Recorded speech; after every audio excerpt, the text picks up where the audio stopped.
we're constituents of Senator Feinstein, and we're here to just comment in our legal right to our representative about her policy on Syria. We are here on the first floor. We've been told that we've been denied access up to Feinstein's office, which we just don't even understand, considering that she needs to listen to our constituents and her constituents, and actually is legally required, right, to hold you know, these open office hours. Sure. And if you had just you know, given us a little advance warning and then noticed that you wanted to meet, we could have worked something out. But unfortunately, there's no one available to meet with you right now. We don't have a large office here in the field. Are we available to speak with you? I can certainly come down and accept a letter. I don't have an availability to meet per se, but I can certainly take any letters that you'd like to give to me. Sure, we'd love to have you come down. I'm happy to take those and pass those along with any letters that you have. They're just in the case of a protest happening outside the building, we, for security reasons, don't invite people up into the office. We're just concerned as citizens and as constituents of Senator Feinstein, why our money is being prioritized for actually more bombing and escalating really the extremism that the American occupation created in the Iraq and Syria area.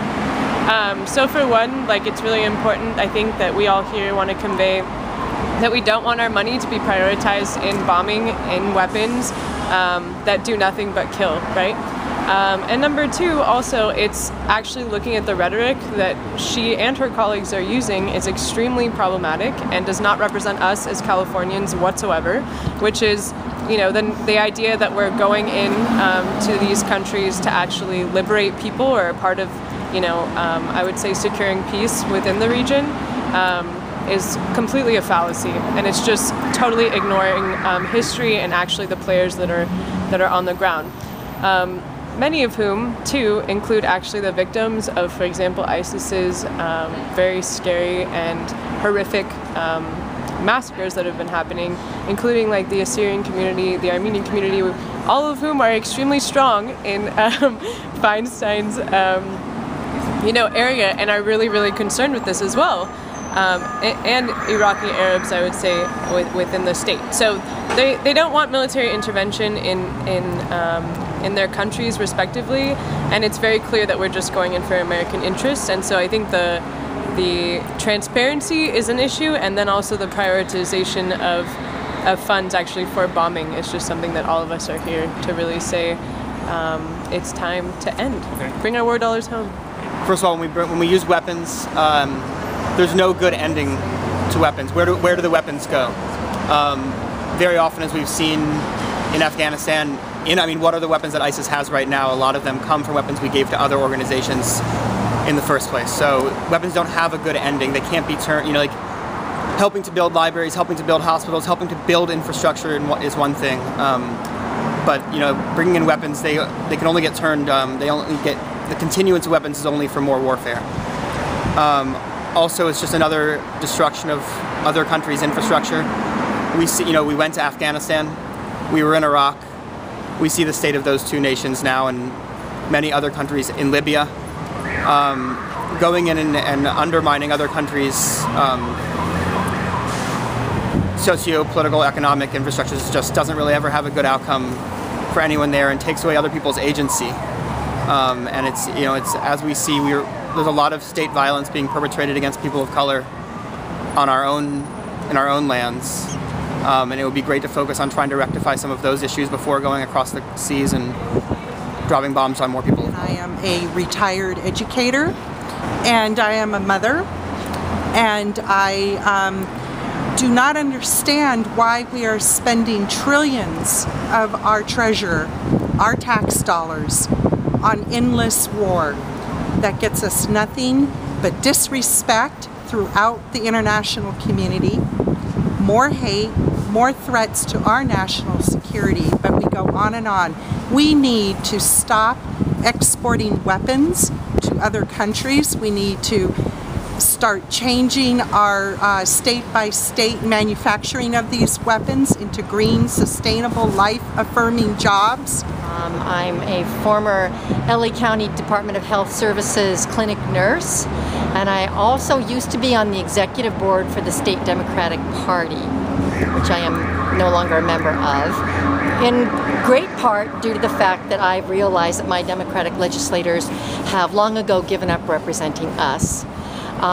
This idea of endless warfare, this is basically a love letter to the weapons industry from our legislators. Students have debt, incredible debt. I grew up in the 60s, we did not have debt. Our schools were public schools and they were funded by our tax dollars. What has happened to our children? I have two that are in their 30s and I have grandchildren, and I see a very bleak future for them. These young people cannot start families, they cannot buy homes, they cannot do anything that we did because they have crushing debt from trying to better their lives and go to schools. I'm sure that you probably did as well. We don't even know who we're funding in Syria, that we don't even know if these people are reliable allies. That's one of the reasons we didn't get into this civil war prior. And in fact, the people that we are funding have taken a non-aggression pact against ISIS. A bigger threat to American civilization and world civilization is climate change, not terrorism. And that's where we should be putting our tax dollars. And Obama's all of the above energy strategy, in which we're fracking in every state, we're fracking in public lands, we're fracking in the Arctic, we're fracking off in the Gulf Coast. He wants to now frack off the East Coast. He wants to have LNG export terminals and coal export terminals so that we can export all this horrible natural gas and coal to other countries, which would make it even more expensive because it's sold on the open market. So this supposed energy independence, we won't have cheap gas, we won't have energy independence, and all we will have done is fracked up the country for what? I'm here because I'm against the expansion of war in the Middle East. I'm against all war in the Middle East, and I think the blowback will be incredible for most Americans. It's so bad that when my sister went on vacation, she was told to put a Canadian flag on her suitcase because it wasn't considered safe to identify as American. That's the world that we're in right now. I'm going to pass this along to the Senator for you. I thank you all very much for sharing your stories and your concerns. What one action do you want people viewing this video to do today? I want every person to take responsibility, organize their neighbors, and have a discussion among themselves about why this war is not going to be in their interest. And by reaching out to more and more Americans, that'll have more of an effect, because the congressional leadership we have is rigged for the corporations, and they're not going to meet the people's needs. Our difference is in ourselves. Each one of us becoming empowered, each one of us taking and learning knowledge and information and sharing it with each neighbor is going to do more in the long run to make this a better world.